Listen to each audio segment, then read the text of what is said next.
আজকে আমরা আলোচনা করব ফরেক্স ট্রেডিং এর ক্ষেত্রে কেন সময় বেশি লাগে। ফরেক্স ট্রেডিং এ কেন সময় বেশি লাগে এ নিয়ে আমরা এর আগেও একটি ভিডিও আপলোড দিয়েছিলাম, সেখানে আমরা কয়েকটি বিষয় নিয়ে আলোচনা করেছি, যেটি ছিল আমাদের প্রথম পার্ট। আর আজকের এই ভিডিওতে আমরা আলোচনা করব দ্বিতীয় পার্ট নিয়ে। এখানে আমরা আরো কিছু বিষয় নিয়ে আলোচনা করব যার কারণে আপনার ফরেক্স শিখতে বেশি সময় লাগছে। তো আমি আপনাদেরকে অনুরোধ করব, যারা আমাদের এই ভিডিওটি দেখেননি অবশ্যই সেই ভিডিওটি দেখে নিন, সেখানে অনেক কিছু আলোচনা করা হয়েছে, তাই অবশ্যই সেটা আগে দেখে নিন। আর যারা এরকম ভিডিও পেতে চান, ফরেক্স রিলেটেড বিভিন্ন খুঁটিনাটি জানতে চান, তারা অবশ্যই ফরেক্স বিডি এর এই প্লেলিস্ট ফলো করুন। ফরেক্স এমন একটি জায়গা যেখানে এটি শিখতে কেমন সময় লাগে তা কখনোই বলা যায় না। আর অনেকেই জানেন ফরেক্সে কোনো সময় নির্ধারণ করা নেই। কেউ বলতে পারবে না আমি 1 বছরের মধ্যে এটি শিখবো বা আমি 6 মাসের মধ্যে শিখবো। কেউ এখানে এসে 6 মাসের মধ্যে প্রশিক্ষিত হয়ে যায়, আবার কেউ 6 বছরেও একজন দক্ষ হিসেবে নিজেকে গড়ে তুলতে পারে না। ফরেক্স এমন একটি জায়গা যেখানে শেখার কোনো শেষ নেই। কেউ কখনো বলতে পারবে না যে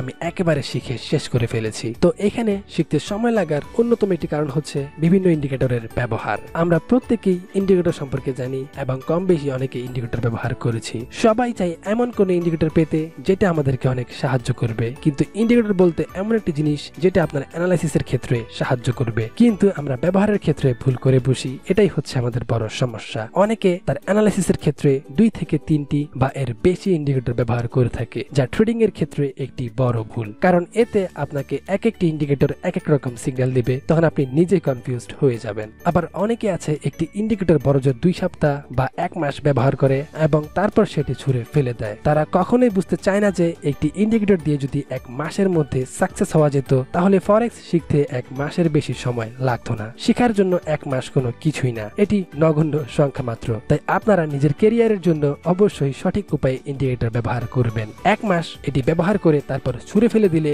আপনাকে প্রতি মাসে এভাবে ইন্ডিকেটর ছুঁড়ে ফেলে দিতে হবে, আর আপনার কোনো উন্নতি হবে না। তাই যেটি ফলো করবেন অবশ্যই নিজের সর্বোচ্চ দিয়ে সেটাকে আয়ত্ত করার চেষ্টা করবেন। তারপরে যে রিজনটি রয়েছে সেটি হচ্ছে অনেকগুলো ট্রেডিং সিস্টেম ফলো করা। ফরেক্সে অনেকগুলো ট্রেডিং সিস্টেম রয়েছে, যেমন scalping, swing trading, price action trading, trend trading ইত্যাদি। এই ট্রেডিং সিস্টেমগুলোর অনেক ব্যবহার বিধি রয়েছে, কিন্তু আমরা কি করি এই সকল বিষয়গুলো না জেনে কখন কোনটা অ্যাপ্লাই করতে হবে বা কখন কোনটি অ্যাপ্লাই করলে বেশি প্রফিটেবল হওয়া যাবে ইত্যাদি আমরা না জেনে ট্রেডিং করে থাকি, আর এজন্য আমরা লস করি। তাই আমাদের সময়ও বেশি লাগে। প্রত্যেকটিরই কিছু ব্যবহার বিধি রয়েছে, যেমন যাদের শর্ট ব্যালেন্স তারা বেশিরভাগ স্ক্যালপিং করে থাকে, আবার স্ক্যালপিং করার জন্য কিছু নির্দিষ্ট সময় রয়েছে যখন সেগুলো ভালো কাজ করে। তাছাড়া স্ক্যালপিং করতে হয় ছোট টাইম ফ্রেম গুলোতে, কিন্তু এইগুলো কজনই বা জেনে তারপর অ্যাপ্লাই করে। সবাই একটি স্ট্র্যাটেজি পেলে সেটার বিষয়ে ছুটতে থাকে, তাই এই বিষয়গুলো আর জানা থাকে না। সেজন্য এই বিষয়গুলো আপনাকে মাথায় রাখতে হবে। আপনি অনেকগুলো স্ট্র্যাটেজি শিখছেন, সমস্যা নেই, আপনি শিখতে পারেন, কিন্তু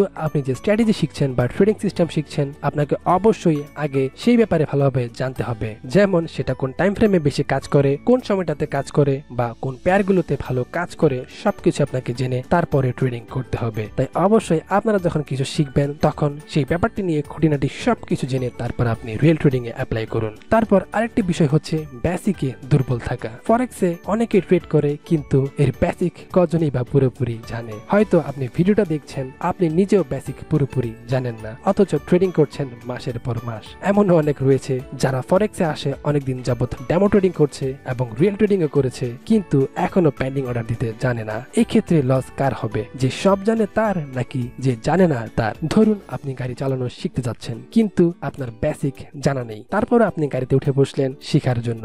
তো আপনাকে যে শিখাচ্ছে সে যখন বলবে এক্সিলারেটর চাপ দিতে, তখন আপনি তার দিকে হা করে তাকিয়ে থাকবেন, কারণ আপনি এক্সিলারেটর কি তা জানেন না। আর এই না জানাটাই হচ্ছে বেসিক ক্লিয়ার না থাকা। বেসিক কতটা গুরুত্বপূর্ণ হয়তো আপনি এই উদাহরণের মাধ্যমে জানতে পেরেছেন। আপনি একটি সিগন্যাল গ্রুপে জয়েন হলেন আর আপনাকে তারা একটি পেন্ডিং অর্ডার দিল, কিন্তু আপনি পেন্ডিং অর্ডার দিতে জানেন না, তখন আপনার কি হবে? শুধু পেন্ডিং অর্ডার কেন, অনেক গুরুত্বপূর্ণ জিনিস রয়েছে যা অনেক ট্রেডার জানে না। কিভাবে ফান্ডামেন্টাল অ্যানালাইসিস করতে হয় তা অনেকেই জানে না, বা কিভাবে টেকনিক্যাল অ্যানালাইসিস করতে হয় সেটাও অনেকে ভালোভাবে বোঝে না, কিন্তু তাদের রিয়েল ট্রেডিং এর অভিজ্ঞতা রয়েছে। তো এরকম হলে তো আপনি ভালো কিছু আশা করতে পারবেন না। আপনারা হয়তো সকলেই জানেন প্রফিট করার জন্য ভালো একটি স্ট্র্যাটেজির উপর দক্ষতা থাকা প্রয়োজন, আর একটি স্ট্র্যাটেজি ভালোভাবে বুঝতে বেসিকের উপর দক্ষতা থাকা প্রয়োজন, অন্যথায় আপনি স্ট্র্যাটেজি ভালোভাবে বুঝবেন না। ধরুন আমরা স্ট্র্যাটেজি নিয়ে আলোচনা করার সময় বললাম বললাম যে আপনি যখন মার্কেটের এই পজিশনে বেয়ারিশ ক্যান্ডেল দেখবেন তখন এন্ট্রি নেবেন, কিন্তু আপনি বেয়ারিশ ক্যান্ডেল কি তা বুঝেন না, তাহলে তো আপনার স্ট্র্যাটেজি শেখা অসম্পূর্ণ থেকে যাবে যতক্ষণ না আপনি এই ব্যাপারগুলো পরিষ্কার করছেন। তাই ভালো কিছু করার জন্য বেসিক ক্লিয়ার করা অত্যন্ত গুরুত্বপূর্ণ। তাই আগে নিজের বেসিকটা ক্লিয়ার করে নিন। এখন হয়তো আপনাদের মনে প্রশ্ন আসতে পারে কিভাবে এই ব্যাপারটা ক্লিয়ার করা যায়। চিন্তার কোনো কারণ নেই, ফরেক্স ভিডিও অসংখ্য ভিডিও অলরেডি দিয়ে রেখেছে, স্ক্রিনে দেখানো হচ্ছে, আপনারা দেখতেই পাচ্ছেন। এখান থেকে আপনারা সুন্দরভাবে নিজের বেসিকটা ক্লিয়ার করে নিন। কিভাবে পেন্ডিং অর্ডার দিবেন, কিভাবে এটি ভালোভাবে ব্যবহার করবেন, এই বিষয়গুলো জানতে এই ভিডিওটি ফলো করুন। আর ভালো সিগন্যাল গ্রুপ ফলো করতে চাইলে আপনারা এই গ্রুপটি ফলো করতে পারেন। তারা ইন্টারন্যাশনালি কাজ করে থাকে, তাই আশা করা যায় ভালো সার্ভিস পাবেন। তাছাড়া তারা 90% সিগন্যাল পেন্ডিং দিয়ে থাকে, তাই সিগন্যাল মিস হওয়ার সম্ভাবনা খুবই কম। তো ভিউয়ার্স, আশা করি আজকের ভিডিওটি আপনারা বুঝতে পেরেছেন এবং আশা করব আপনারা এই বিষয়গুলো মাথায় রেখে ট্রেডিং করবেন যাতে আপনাদের সময় কম লাগে, এবং অবশ্যই আপনারা সকল বিষয়গুলো মেনে তারপর ট্রেডিং এ আসবেন। এটাই থাকছে ফরেক্স ভিডিওর পক্ষ থেকে আপনাদের প্রতি অনুরোধ। এবং যারা ব্যাংকের মাধ্যমে ফরেক্সে ডিপোজিট করতে চান তারা ফরেক্স ভিডিও এর এই হোয়াটসঅ্যাপ নাম্বারে যোগাযোগ করুন। ফরেক্স বিডির লিংকের আন্ডারে অ্যাকাউন্ট করলে এবং ডিপোজিট করার সময় থাকছে 40% ইনস্ট্যান্ট বোনাস। আমি আবারও বলছি, শুধুমাত্র ফরেক্স বিডির লিংকের আন্ডারে এই ব্রোকারে অ্যাকাউন্ট করলে ডিপোজিট করার সময় থাকছে 40% ইনস্ট্যান্ট বোনাস। এবং ফরেক্স বিডির আন্ডারে যারা অ্যাকাউন্ট করেছেন তাদের জন্য সামনে আরো গিফট আসছে, যেমন কন্টেস্ট, বোনাস সহ আরো সুখবর আসছে এই ব্রোকারটি নিয়ে। সেই সকল সুবিধা দেওয়া হবে শুধুমাত্র আমাদের লিংকের আন্ডারে অ্যাকাউন্ট করা থাকলে। ভালো প্রফিট করার জন্য অবশ্যই ভালো ব্রোকার হাউসে ট্রেড করতে হবে, কারণ মার্কেট মেকার ব্রোকার গুলোতে অনেক স্প্রেড আর ফি। এই স্প্রেড আর ফি দিতে দিতে নিজের প্রফিটই খুঁজে পাবেন না। আমরা কিছু ভালো ব্রোকার সাজেস্ট করছি, তার জন্য অবশ্যই এই ভিডিওটির ডেসক্রিপশনে দেওয়া লিঙ্কগুলো থেকে অ্যাকাউন্ট করুন। ফার্স্ট অ্যান্ড বেস্ট, বিশ্বের মধ্যে অন্যতম ভালো ব্রোকার যাদের 0 পিপস স্প্রেড এবং 100% ট্রু ইসিএন, সেটি হলো IC Markets. Second, Tickmill. Third, fourth and fifth best broker হাউসে লিঙ্কগুলো এই ভিডিওর ডেসক্রিপশনে দেওয়া আছে।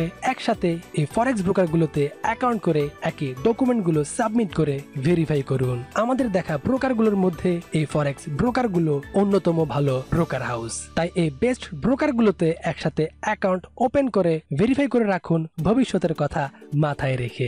যেটি আগে ভেরিফাই হবে সেটিতেই কাজ করুন। অ্যাকাউন্ট সেফটির জন্য এবং ফিউচারে কোনো প্রবলেম হলে তা সলভ করার জন্য স্ট্রং রেফারেন্সে অ্যাকাউন্ট করা আবশ্যক। ফরেক্স বিডি এর লিংকের মাধ্যমে অ্যাকাউন্ট করলে ভবিষ্যতে কোনো সমস্যার সম্মুখীন হলে ফরেক্স বিডি আন্তরিকতার সহিত সমাধান করার সর্বাত্মক সহযোগিতা করবে। স্ক্রিল এবং নেটলার অ্যাকাউন্ট ফরেক্স বিডি লিংকের মাধ্যমে করলে কোনো প্রকার ডিপোজিট ছাড়াই অ্যাকাউন্ট ভেরিফাই করতে পারবেন এবং সহজেই ভিআইপি স্ট্যাটাস অ্যাকাউন্ট পাবেন। তাই অবশ্যই ভিডিওর ডেসক্রিপশনে দেওয়া লিঙ্কগুলো থেকে অ্যাকাউন্ট করুন, যাতে ফরেক্স বিডি আপনাদের ফরেক্স ক্যারিয়ারের একটি অংশ হয়ে আপনাদের পাশে থাকতে পারে। তো ভিডিওটি শেষ করার আগে বলবো, আপনাদের যদি ভিডিওটি ভালো লেগে থাকে তাহলে অবশ্যই একটি লাইক দিতে ভুলবেন না, কারণ আপনাদের একটি লাইক এবং কমেন্ট আমাদের আত্মবিশ্বাস যোগায় আরো ভালো কিছু করতে। তো সবাই ভালো থাকবেন, সুস্থ থাকবেন, ফরেক্স বিডির সাথে থাকবেন। Good bye, tata.